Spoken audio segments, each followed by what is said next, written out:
Senator Phillip Alexander joins me on set for us to, well, I would imagine, unpack the layers on some of the major talking points and some of the developments via the news cycle and the very, I would say, circular argument discussion.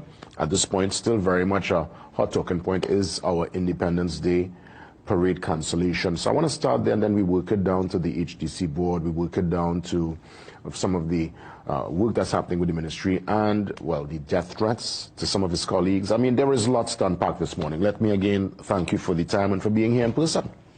It's always a pleasure. Thank you very much for having me. I want to start with that Independence Day cancellation. I know I was telling myself, I said, a man like you who is very vocal, who always sharp. I wonder if this was done by the previous administration, if you would have peppered them. Because I'm thinking here, this is more than just party line stuff. This is our Independence Day parade. Now, I understand the circumstance, and I accept it. I mean, you know, I'm not pleased by the cancellation, but I could make the sacrifice. I'm a law-abiding citizen. But still, I consider those who look forward to that parade, even the officers who get a chance to just express themselves and be part of what is Trinidad and Tobago's celebration on our Independence Day. As you said, and again, good morning to all your viewers worldwide. As you said, there's a lot to unpack, right? Yes, if I was an activist, yes, my position would have always been, what is the people's position? Because when you're an activist, you're always against the government. You're always pushing the government. Activist's job is not to celebrate the government. Activism is, okay, but do this. And that's why I treat activists with the respect that I do, because I understand social and political activism. Done it for decades. I know what it takes. I know the size of the sacrifice. But when you're in government, you have to now look at what's in the best interest of the country. So that's why the two exist functionally in a national conversation. But you have to know the side that you're on. So I am in government, and I have to listen to what dictated the decision. And of course, it is the sensible course of action. But it prompted activists to go in another direction and to start to talk about, why don't we get our independence celebration to evolve into something beyond a show of military might, dogs and cars and guns, and start to use it to bring Trinidad into a more celebration of us. Our carnival doesn't do that. Our carnival is a nice big fete. But if your Independence Day celebration, and big names like Errol Fabian got into the conversation, and I've heard other people say it, and I agree. Indigenous peoples, Arabs, Chinese, Caucasians, there are a lot of small minority groups in Trinidad and Tobago that, for want of a better term, are excluded from everything. And if you create a celebration of us on Independence Day, you could have parades in every community throughout Trinidad and Tobago, not just the Savannah. Probably we could take a page out of Jamaica's book. You see what they do for the independence? No, but is it something like that? So what they do, they use the stadium, which is called the office, and they will have people in the stadium. The Prime Minister will come out, address the crowd, and then he will celebrate Jamaicans who would have, you know, made some major mark in culture or in the arts. We have massive contributors from this country that don't get the recognition they deserve, and parade them, you know, give them that mileage, because if we don't celebrate them, who will? But I guess, you know, tradition, you know, there are many who look forward to, you know, you go to that Savannah, you see. Columbus statue was a tradition. Well, yeah, and I mean. But that down? Well, it's down, but you see, but again, Columbus too, I guess the comparison a bit. But it's the same colonial mindset though. It's the same, we not talking about us. This was, if you look at some of the countries that are not as democratic, their Independence Day is all their guns and their tanks and their bombs and stuff. That is not a real indication of what you want your independence, in my view. Well, remember my respectful view. Well, you know, the funny thing is, because again, I'm listening to all sides of the argument, and as I establish on the program for the entire week, I'm yes, disappointed. I look forward to this, but I could understand, and I'm willing to make the sacrifice. But I wonder if this is going to be the new normal, because if it's going to be, I would imagine we look back at even when the opposition, well, the Prime Minister, who was then opposition leader, never attended the parade. So I wonder if this was part of a bigger... No, I don't think so. Well, remember, she never did, you know. No, but what I'm saying to you is don't think for a second that today dictates the future. If there's one thing I've learned about the Honorable Kamala Persad-Bissessar, is her view doesn't instruct what we do. She sends us to get the public view. She wants to know what everybody in Trinidad and Tobago is thinking, and she says consult and then act. We do that, and we've been doing that. In the 100 days, we've had 2 national consultations broken down by constituency, and the public is having a say.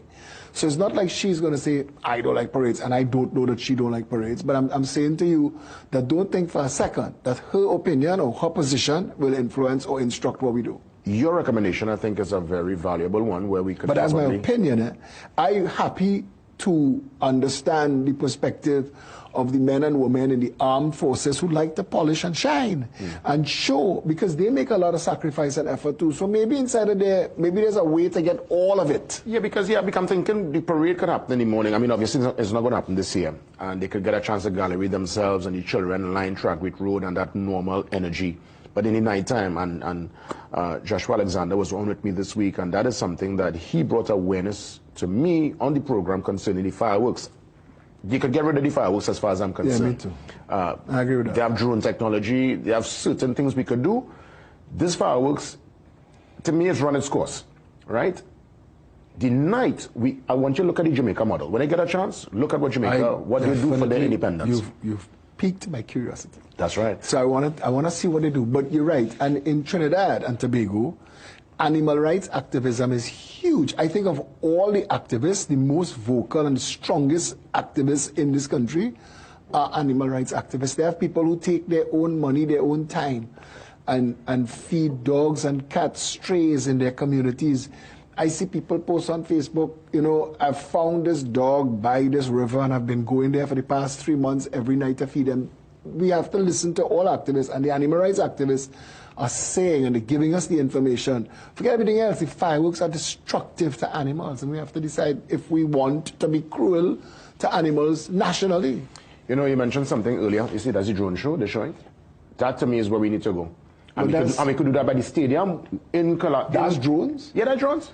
Yeah, wow. That's drones. Yeah, they do. Fireworks is back from 1,000 years ago. Drones is modern technology. Yeah. Maybe we look at that. You could create steel pan. You could put Marshall face out there. You could create a scarlet ibis, anything. You could put anything with those drones.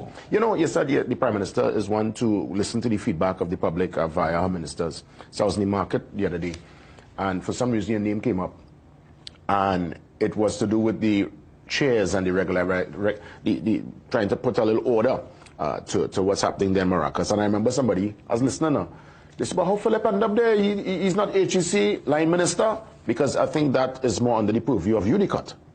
And that's more within the realm of, is it Julian John is in charge of that particular? Well, it's a hybrid. The beach is the property of the responsibility of the Ministry of Tourism, which is Kama Maraj, the Honorable Kama Maraj, and Dr. Colin Neil Gosain, his junior. And the vendors and the facilities are the responsibilities of UDICOT, which falls under the Honorable Julian John. And just to backtrack a little bit, I am a minister in the Ministry of Housing. The line minister is the Honorable Dr. David. Well, of course, yes. No, I'm just saying, because I got to make sure that all the... Yeah, of course, all protocols. All protocols. But walk me through, what sparked your interest to even pick up that particular mantle and challenge? You see, it's not that I go looking for things. People come to me. That won't change. Phillip will fix it. Didn't go away because I'm in government now. I just don't talk about what we fixing. So some things get public mileage, like the issue with the beach chairs and the tents at Maracas. That is a big issue because it's a massive issue to the people of Trinidad and Tobago. People stop going Maracas. Plenty people stop going Maracas because of it. And I had gotten my first morning off since we got into government. I took my family and I went to the beach.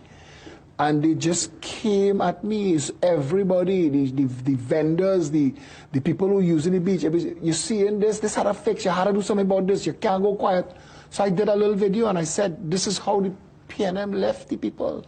And that went viral, and it became a big story, and all of this flowed from it because people are now talking about it constantly, that they want a resolution. So I and Dr. Neil Gosain, he said to me, listen, I am going up to the beach. I'm taking Minister Sturge with me from a national security perspective. But as you raise the issue, we would like you to come up with us. So it was no longer my issue anymore. Dr. Gosain, through the Ministry of Tourism, is the lead on this. And I am just there to give whatever support my activism could. Keep us posted with that development. You mentioned your colleague, Minister Sturge. Now, I also went through, and again, my threat wouldn't be on this particular level, but we all know when you dabble in the politics, you get a call, people try to intimidate. And it's one that really, it could shake your cage. It's problematic to the spirit. You know, you go to bed and your mind kind of racing, and I could only imagine what they're going through. But unfortunately, we have seen time and time again, different administrations engage and rub shoulders with elements. And I wonder if this is all part of the cycle, unfortunately, of some of the deals that politicians make. Not suggesting that that's the scenario here with Mr. Sturge, but we've known the cultures. The secret is out. People engage. Every politician will know who the groundsman is in the area to influence the groundsman so that the groundsman can tell the boys on the block, we're voting in this direction. How do we, one, treat with that, and more so, put a firm stance to let the elements know that that will not be tolerated, threatening public officials? Okay, now the Honorable Wayne Sturge, and I have to say that to say this, the whole country know him as Sturge. And not that it is the disrespect, it is that some people become iconic in their lifetime. He is one of those people that everybody knows. He is probably the best known criminal attorney in this country, and he's probably the most successful in his time. And all his seniors, his juniors, everybody still know him in the government. We still know him as Sturge. Sturgey, everybody, he's a real approachable guy. But I want to tell you something. Yes, you said when you get into public life, people try to influence you. They want to influence your actions, either by money or by fear. Because one of those two things is supposed to move you. Now, if you're not Sturge at all, you can't offer that man any money. You can hear one from you. He's successful to the level he wants to be successful. But he is taking apart the gangs, and that's what's happening. He is destroying gang culture in Trinidad and Tobago, and we have all said for years, why do we have gangs? Why isn't the government doing something about it? The government is doing something about it. Sturge, the Honorable Attorney General John Jeremy, the man has a laser focus. This ends in this, he says it ends in this term. It's done. And we understand. It's done. So you're mashing up a whole industry, and they're going to push back. They're going to push back hard. They controlled billions of dollars in this country. They controlled. I want to tell you something. The HTC is building a project right now, right in the meter. We're building a project. The contractors have to consult gang members in the community to move material. That cannot continue. At some point, we will end up having to put people to live in those buildings. Do we have to consult the gang members about who could live in our HTC building? No, it's insane. It is ridiculous that it was allowed to get to here. And somebody had to bite this bullet. The Honorable Kamala Prasad Bissessar is the one that sets the pace for our government. She says, these are the issues. We are resolving these. We are fixing this. The gang culture and the gang control of URP, CPEP. You think riding into government on the high that we rode in on, you think the Honorable Barry Paderat wanted the pushback that he had to take from CPEP? You think anybody wants that?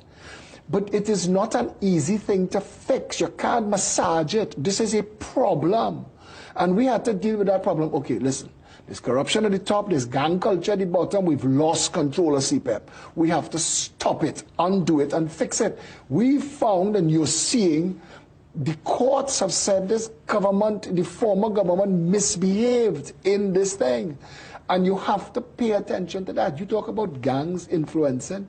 They have Kamla Prasad, the Honorable Kamla Prasad Bissessa raised on a Monday night forum. They have business people, big business people, that walking in minister's office and throwing files on the desk and tell them, this is how it's supposed to be done.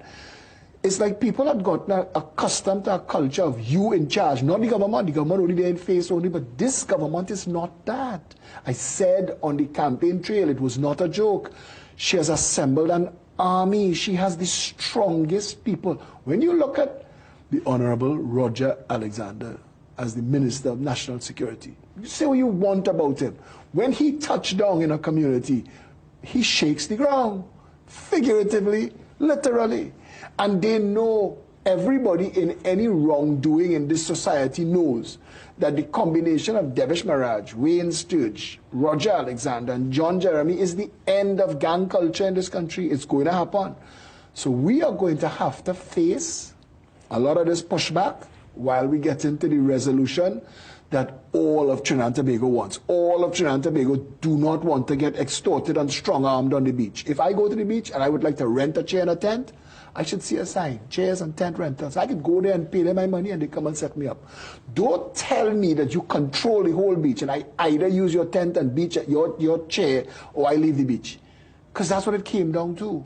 That has to stop. Again, those are not populist positions to take. Other governments ignored it to work with those gangs. We're not. So pretending that in any way that this United National Congress Coalition of Interest was in any way involved with any gangs, madness. We are the undoing of the gangs, and they're not liking that.